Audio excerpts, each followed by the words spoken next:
ಉತ್ತರ ಕರ್ನಾಟಕದ ವಿವಿಧ ಭಾಗಗಳಲ್ಲಿ ಕಾರ ಹುಣ್ಣಿಮೆಯನ್ನು ಭಕ್ತಿ ಶ್ರದ್ಧೆಯಿಂದ ಆಚರಿಸಲಾಗುತ್ತಿದೆ.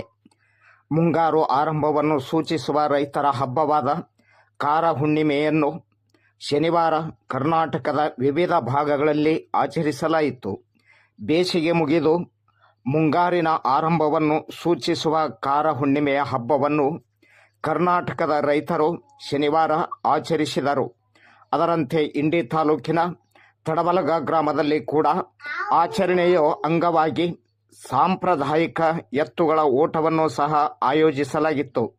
ಈ ಸಂಭ್ರಮಾಚರಣೆಯ ದಿನವು ಸಾಮಾನ್ಯವಾಗಿ ಮಾನ್ಸೂನ್ ಮಳೆಯ ಆರಂಭದ ನಂತರ ಮೊದಲ ಹುಣ್ಣಿಮೆಯ ದಿನವನ್ನು ಸೂಚಿಸುತ್ತದೆ. ರೈತರು ಜಾನುವಾರುಗಳನ್ನು ಪೂಜಿಸುವ ಮೂಲಕ ಹಬ್ಬವನ್ನು ಆಚರಿಸುತ್ತಾರೆ ಮತ್ತು ದಿನವು ಬೇಸಿಗೆಯ ಅಂತ್ಯವನ್ನು ಸೂಚಿಸುತ್ತದೆ. ಈ ಹಬ್ಬದಲ್ಲಿ ರೈತರು ತಮ್ಮ ಬೆಳೆಗಳಿಗೆ ಉತ್ತಮ ಮಳೆಯಾಗಲಿ, ಉತ್ತಮ ಫಸಲು ಬರಲಿ ಎಂದು ಪ್ರಾರ್ಥಿಸುತ್ತಾರೆ.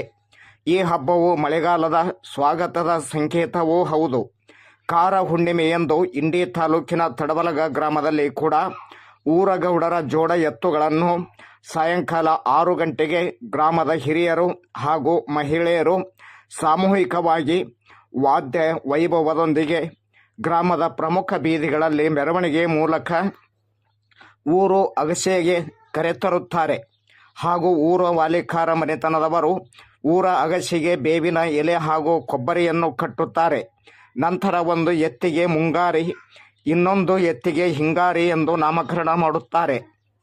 ಅದೇ ರೀತಿಯಾಗಿ ಈ 2 ಎತ್ತುಗಳನ್ನು ಏಕಕಾಲದಲ್ಲಿ ಓಡಿಸಲು ಪ್ರಾರಂಭಿಸುತ್ತಾರೆ.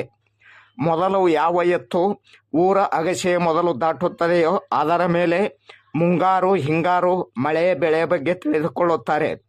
ಆದಿ ಕಾಲದಿಂದಲೂ ನಡೆದುಕೊಂಡು ಬಂದ ಪದ್ಧತಿಯಾಗಿದೆ. ಆದರೆ ಇತ್ತಿತ್ತಲಾಗಿ ಕೆಲವು ಹಳ್ಳಿಗಳಲ್ಲಿ ಈ ಕಾರ ಹುಣ್ಣಿಮೆಯೇ ಮರೆತು ಹೋದಂತಾಗಿದೆ. ಕೆಲವು ಹಳ್ಳಿಗಳಲ್ಲಿ ಮಾತ್ರ ಕಾರ ಹುಣ್ಣಿಮೆ ಕಂಡುಬರುತ್ತಿದೆ.